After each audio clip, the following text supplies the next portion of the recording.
국민의힘이 내세운 운동권 청산론을 둘러싸고 정치권에선 공방이 벌어지고 있습니다. 운동권 출신 임종석 전 대통령 비서실장이 출마한 서울 중성동갑에 여당 경제통 윤희숙 전 의원이 출마를 선언하며 공방이 가열되는 분위기입니다. 이를 포함한 정치권 현안 윤희숙 전 의원과 얘기 나눠보겠습니다. 의원님 어서 오세요. 안녕하세요.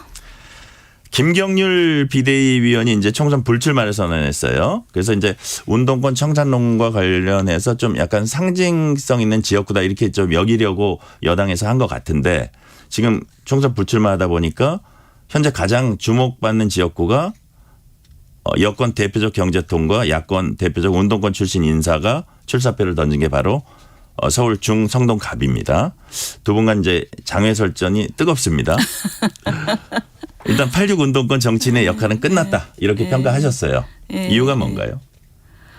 저는 이 임종석 씨가 그걸 지금 잘 보여주고 있는 것 같아요. 이게 뭐냐면 우리가 이제 우리나라가 아주 잘 살게 됐고 앞으로도 더 잘 살아야 되는데 지금 이렇게 꺾이고 있단 말입니다. 꺾이고 있는 상황에서는 굉장히 어려운 개혁을 해야 돼요. 근데 그런 어려운 결정과 뭔가 공감대를 우리가 만들어 가야 되는데 그러려면 국민들이 신뢰하는 정치가 필요한 거잖아요. 그럼 능력도 있어야 되고 세상을 보는 식견도 있어야 되고 도덕성도 있어야 되고 그런 것들에 있어서 우리 지난 정부의 국정을 담당했던 586들이 586 운동권이죠. 사실 저도 586입니다. 근데 586 운동권 정치가들은 그런 면에서 이제 시대를 못 따라가고 있다고 생각을 해요. 그러니까 예를 들면 우리 임종석 후보도 제가 너무 이 586 얘기 좀 그만하고 싶은데 아니 이분이 너무 사실이 아닌 걸 가지고 지금이 경제 파탄이다 이러면서 윤석열 정부가 너무 잘못했다 그래서 그게 사실이 아닙니다.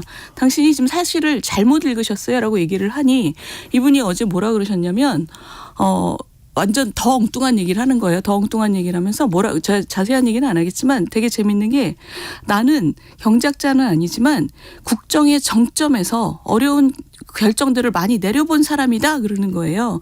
이게 참 저는 이 586 운동권들의 문제라고 생각하는 게 틀리면 틀렸다고 인정하고 내가 실수했다 원래 잘 몰랐다 이러는 게 아니라 내가 왕년에 뭐였다.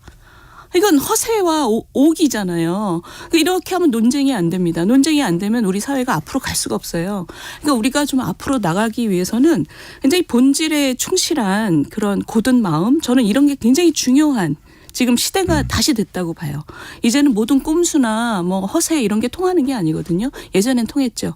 그렇기 때문에 이전 시대의 정치와 지금 새로운 시대와의 어떤 매듭을 좀 지어야 되는 때라는 생각이 좀 들어요. 그렇군요. 경제를 모른다. 심지어 무식하다. 이런 표현까지 쓰셨어요.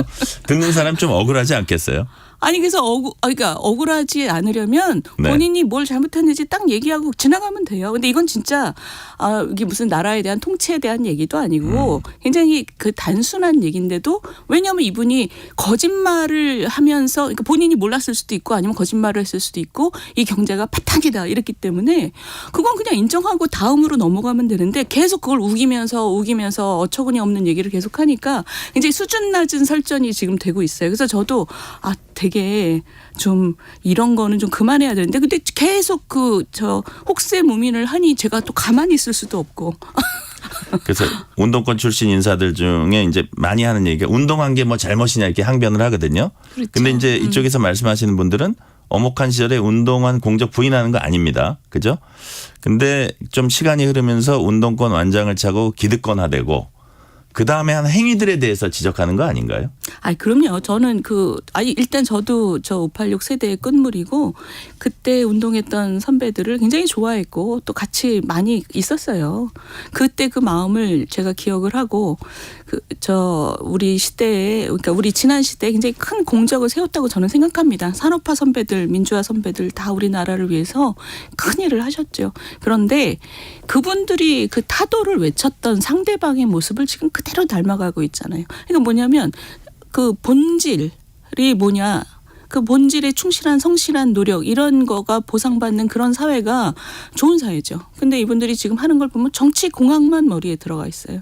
정치 공학만 하고 갈라치기 하고 이게 이런 식의 어떤 기술자들만 돼 있는 거죠. 그러면서 본인들은 기득권에 안주해서 우리나라의 개혁에 대해서 얘기한 적이 없잖아요.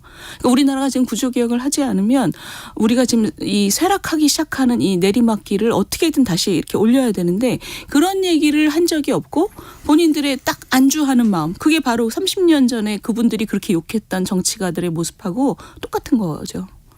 자, 운동권 청산론도 일종의 야당에 대한 비판이 이제 프레임이기도 하고요. 그런데 이 대목에서 이런 말이 나옵니다.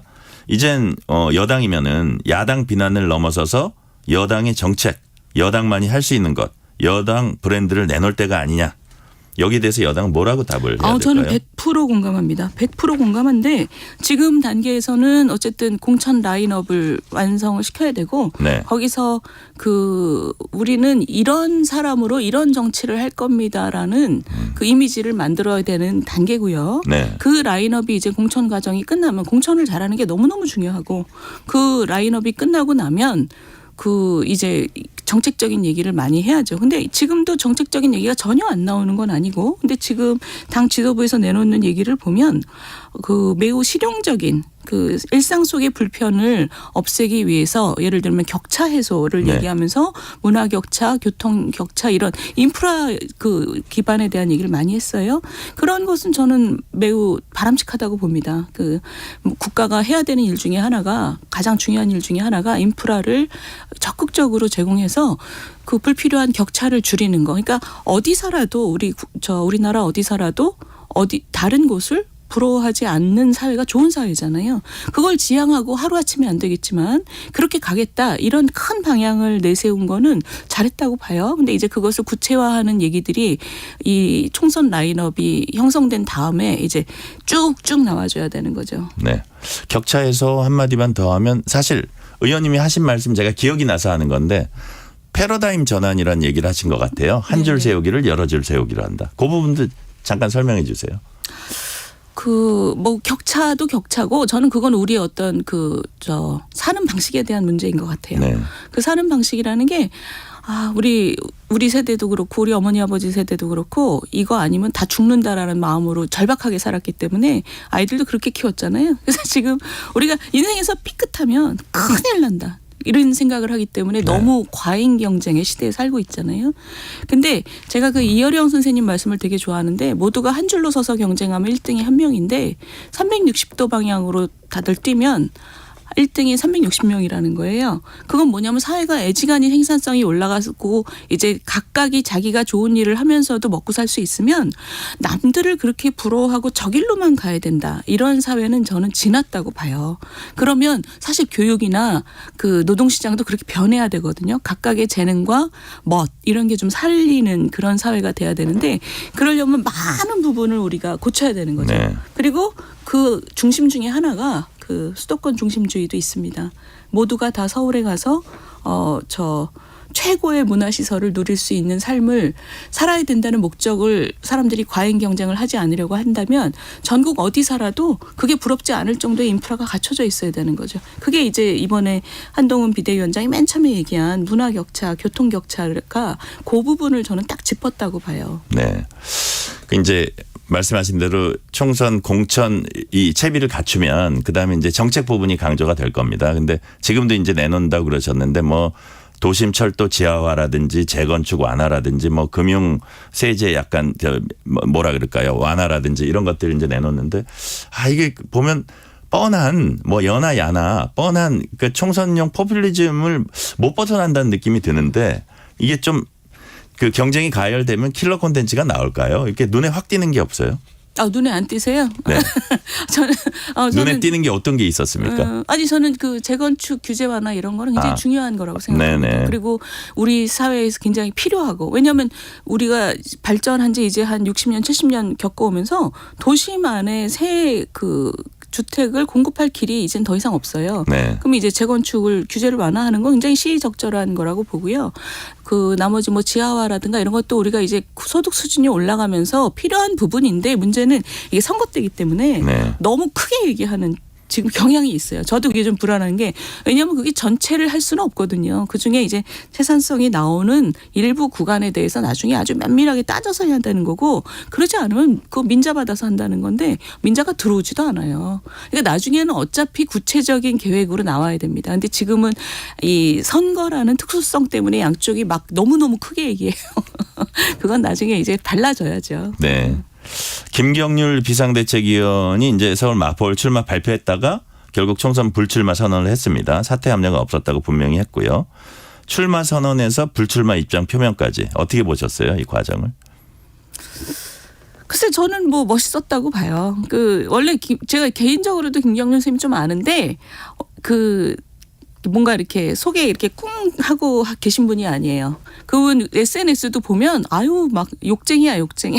아 그래요? 너무 솔직한 분이에요. 그래서 출마 선언을 하셨을 때부터 저분은 속에 있는 말씀을 다 하시는 분이기 때문에 그 아무도 나서지 않아서 본인이 나섰다. 그리고 이번에 이제 불출마하시겠다는 것도 제 느낌은 본인이 아마 비대위원장이랑 원래 좀 친분이 있으니까 네. 사천 논란이 좀 있잖아요. 자기가 그 부담을 내가 탁 덜어주겠다 이런 느낌인 것 같아요. 그러니까 한동훈 위원장께서 이렇게 후보들을 저 포함해서 이렇게 호명을 해주셨지만 김경률 위원장하고는 개인적인 친분이 좀 있었다는 거잖아요. 그러니까 이제 저 공정한 공천을 이제 막 칼을 대야 되는데 김경률 그 저 회계사하고 친분 때문에 사천 논란이 있다면 당신이 뜻한 바를 하기가 힘들지 않겠냐. 내가 저기 내려오겠다. 당신 뜻대로 하시라. 이런 어떤 저 도움이라는 느낌이 들어서 짐을 덜어준다. 그렇죠. 그러니까 자기가 생각하는 이번 총선의 중요성, 명분, 대의 이런 거를 위해서 본인이 물러날 줄 아는 거는 되게 멋지죠. 이게 본질에 충실한 마음이죠. 비대위원은 계속 하겠다 그랬으니까 또 역할은 하겠다는 그렇죠. 이런 자기는 거죠. 계속 쓴소리 하겠다 그 얘기는 하는 거고. 그러네요. 그럼에도 불구하고 이제 김경률 비대위원이 약간 상징적으로 이제 한동훈 위원장이 밀라 그랬던 그 심리가 있었어요. 그런데 이제 그 중도 하차를 하니까 이제 윤 의원님이 역할이 좀 어깨가 무거워진 거 아닙니까? 아유 더 멋진 후보들이 계속 네. 나올 테니까 어깨는 예. 점점 가벼워지겠죠. 아 그렇습니까? 공천을 잘한다는 전제 하에서. 한동훈 비대위원장이 윤 의원님을 공개적으로 이제 응원하기도 했는데 정작 두 분 만난 적도 없습니까? 없습니다. 한 번도요? 한 번도 없고요. 그 전화 통화한 적도 없어요. 아 진짜요? 예. 전혀 모르는 분입니다. 전혀 모르는군요. 그럼에도 불구하고 한 위원장이 뭐라 그랬냐면 임종석과 윤희숙 누가 경제를 살릴 것 같냐 이렇게 말했거든요. 두 분 중에 누가 경제 살리는 겁니까? 지금 봐서는 그 임종석 후보께서는 제가 볼 때는 경제에 대한 식견이 그렇게 그 많아 보이지 않고요. 그리고 그 뭐랄까요? 그렇기 때문에 저분이 비서실장 할 때 우리가 2년 동안 최저임금을 30%나 그렇게 무리한 그 정책을 썼구나 하는 제가 마음이 지금 있어요. 그렇죠. 그 우리나라의 자영자들이 한 600만, 700만 막 이렇게 하는데 그분들을 거의 줄 폐업을 시키고 최저임금을 2년에 30%나 그거를 흡수할 수 있는 경제는 세상에 어떤 선진국도 없거든요. 우리가 그때 너무너무 폭력적인 정책을 쓴 거예요. 이렇게 서서히 올려야 되는데 자영자들이 그때 굉장히 힘들었고 그다음에 코로나가 오는 바람에 완전히 확인사살돼서 지금도 너무 힘들잖아요. 그때 받은 대출들 지금 저 하고 있고 결국 그때 보호하려고 했던 근로자들은 다 가게마다 이제 뭐 다 키오스크 기계에 들어오는 바람에 그때 보호하려고 했던 근로자들은 일자리가 팍 줄었죠. 그러니까 그런 엉터리 정책을 쓰는 정치 세력과 그 대표 대장인 이 임종석 그 후보를 우리 경제를 뭔가 얘기하게 하고 영향력을 미치게 하는 거는 좀 바람직하지 않죠. 네. 자, 경제 얘기 하셨으니까 그렇다면 지금 나라 경제 이제 쉽지 않은데요. 나라 경제 살리려면 어떻게 해야 하고 원칙적인 얘기 해 주시면 돼요. 그리고 출사표 던지신 그 지역이 있을 겁니다. 그 지역 경제도 또 보셨을 거예요. 거기를 살리려면 어떻게 해야 됩니까? 일단 저는 지역 경제가 국가 경제랑 분리되지 않는다고 봅니다. 왜냐하면 이게 돌아다녀 보면 성동 지역도 자영자들이 너무 힘드세요. 그러니까 그게 뭐냐면 우리 국가 경제에서 지금 그 부분이 망가졌기 때문이거든요. 근데 그 망가진 이유 중에 굉장히 큰 이유는 문재인 정부 때 최저임금 정책이라든가 소득주도 성장 뭐 이런 거 잘못해서 그런 것도 있지만 최근에는 대외 요인이 너무 안 좋아요. 40년 만에 인플레와의 전쟁을 지금 하고 있어서 네. 고금리로 가면서 우리 주변의 나라들이 다 지금 경제가 안 좋거든요. 미국만 빼면. 그러니까 우리가 지금 그것 때문에 수출 위주의 나라에서 굉장히 힘든데 그거 자체는 국민 여러분들께서 지금 매우 힘들 거를 알지만 냉정하게 얘기해야 되는 부분은 어느 정도는 견뎌야 되고 지금까지 잘 견뎠다. 이제 지금 경제가 회복세에 들어갔기 때문에 지금은 이제 조금 마음을 좀 놓쳐도 되는 데인데 문제는 그게 아니고 제가 볼 때 더 큰 문제는 요게 지나간 다음에 우리 경제가 위로 치고 올라갈 힘이 없어요. 지난 한 20년 동안 우리나라가 너무 잘 나갔고 잘 나갈 때 우리가 앞을 준비했어야 되는데 우리가 구조개혁을 하나도 못했잖아요. 노동개혁, 교육개혁, 연금개혁, 금융개혁, 뭐 규제개혁 아무것도 못했습니다. 네. 그게 지금 앞으로 우리 위에 짐입니다. 어깨 위에 짐이 굉장히 무거운 상태라서 우리가 지금 그걸 하지 못하면 이제는 눈에 들어왔잖아요. 눈에 가시권에 들어왔습니다. 젊은이들이 노동시장에서 유연하게 움직이지 못하고 그 되게 패배감을 가지고 있고 그리고 연금은 이제 눈에 보이는 그 기간 안에 저게 빵꾸가 날 것 같은데 이게 지금 우리가 눈에 보이잖아요. 네. 사회가 굉장히 불안해지는 거죠. 그러면서 생산성이 떨어지고 지금 우리 앞으로 올 시간 당장의 경기적인 측면 뭐 성장률이 올해 몇 프로다 이게 중요한 게 아니라 우리의 체질이 지금 굉장히 쇠락하고 있다는 게 눈에 보이는 시점이 됐거든요. 우리가 이거를 해야지 경제가 살아납니다. 그러니까 이거를 하려면 굉장히 어려운 결정들을 해야 돼요. 그러니까 이번에 다음 국회는 그 결정들을 할 수 있는 정치 세력, 좀 토론다운 토론과 논쟁다운 논쟁을 하면서 국민들한테 실제로 도움이 되는 일을 일하는 국회가 구성이 되기를 저는 정말 간절하게 바라고 제가 가는 지역은 그것에 굉장히 많은 영향을 받을 거예요. 왜냐하면 그 성수 지역에 아주 글로벌한 파트하고 또 굉장히 옛날 그 부분하고 섞여 있는 곳입니다. 그리고 굉장히 좀 방치돼 있는 큰 땅도 있고. 네. 그러니까 이제 우리 나라가 잘 나가면 그 지역도 같이 잘 나가는 거고 그 안에서 그 지역 안에서 이해를 조정하고 그 지역 안에서 방치된 부분을 챙기는 거는 또 제가 지역 국회의원으로 해야 되는 일이겠지요. 그렇게 되기를 바라는 거죠. 네. 민주당 이재명 대표가 현행 준연동형 비례대표제 유지하겠다 밝혔습니다. 위성정당 창당하고 야권 맏형으로서 야권 비례공천 과정을 주도하겠다 이런 의지도 밝혔습니다. 어떻게 보세요? 그래서 어제만 딱 떨어뜨려 놓고 보면 되게 그 안에서 길을 찾겠다 원칙대로 하겠다 이렇게 말씀하셔서 멋있어 보이지만 사실 우리는 그동안의 역사를 다 알고 있잖아요. 멋있게 지면 어떡하냐. 그러니까 그리고 제가 볼 때는 이 전체적인 그림은 뭐냐면 민주당의 본류들이 네. 쓸데없는 오기를 부리고 있는 거예요 지금. 왜냐하면 그 사표 방지라는 명분으로 지금 준연동형을 주장했잖아요. 근데 사표 방지, 표의 등가성도 굉장히 중요한 민주주의의 목표 중에 하나지만 기본적으로 대통령제라는 조건하고 분리해서 생각할 수는 없습니다. 대통령제 하에서는 이런 준연동형 선거제가 잘 맞질 않아요. 왜냐하면 대통령제의 특징은 투명한 그 책임성이잖아요. 네. 권력 교체가 굉장히 뚜렷하게 이루어지기 때문에 서독이 아니라 독일처럼 이게 연립형 내각의 나라가 아니잖아요. 네. 그래서 우리는 준연동형 다당제라는 게 맞질 않습니다. 언젠가 우리 국민들이 그 연립형 내각으로 가자고 우리가 개헌을 한다면 그때 가서 그렇게 바꿔야죠. 현재는 대통령제하고 이 선거제가 그 우리가 지금 얘기하는 병립형이 맞습니다. 네. 근데 지금 그동안 민주당이 지난번에 공수처 때문에 짬짬이 하느라고 정의당이랑 이 논의를 굉장히 흐트려 온 거죠. 근데 지금 자기네가 잘못했다는 얘기는 안 하고 갑자기 이제 막 오기를 부리는 거예요. 준연동형제가 막 어마어마하게 선이고 병립형은 악인 것처럼 계속 얘기를 했잖아요. 근데 이재명 대표의 정무조정실장인가 하시는 김영진 의원이 얼마 전에 그 얘기 한 적이 있어요. 이거는 어차피 우리나라랑 안 맞는 제도다. 대통령제에서 안 맞는다라는 말이 사실 맞는 얘기거든요. 근데 이분들이 그거를 무슨 신념이나 뚜렷한 믿음을 가지고 하는 게 아니니까 계속 왔다 갔다 눈치만 보다가 드디어 급기야 어제 준연동형으로 원래 약속했던 대로 가겠다. 약속을 지키는 거는 좋으나 원래 본질은 위성정당 만들면 안 되는 거잖아요. 그러면 위성정당을 만들겠다는 얘기까지 또 붙였어요. 그러니까 저분은 도대체 본질이라는 것, 그 기본이라는 것, 신념이라는 것 원칙이라는 것 이런 거가 머릿속에 없는 분 아닌가 하는 생각이 저는 어제 들더라고요. 그래서 결국 어제 이제 잡탕밥 선언이 됐잖아요. 잡탕밥 선언이 되면서 본래 약속을 지켰다라는 얘기도 참 멋없이 아무런 정치적 이득을 보지 않고 굉장히 좀 뭔가 좀 이렇게 찌그러지는 느낌의 회견이었던 것 같아요. 자, 시간이 이제 1분 이내로 남았는데요. 이재용 삼성전자 회장 1심 선고 무죄 나왔습니다. 그 무죄 어떻게 평가하시며 우리 경제에 어떤 영향을 미칠까요?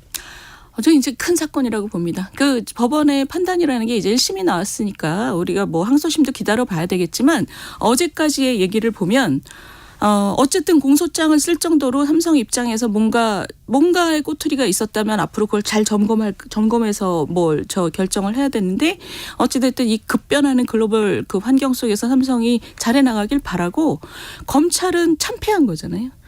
좀 국가와 검찰이나 기업이 서로 좀 조심했으면 좋겠다. 조심이라는 게 범법을 봐주라는 얘기가 아니라 막 서로 침습하지는 않았으면 좋겠다. 이런 느낌입니다. 네.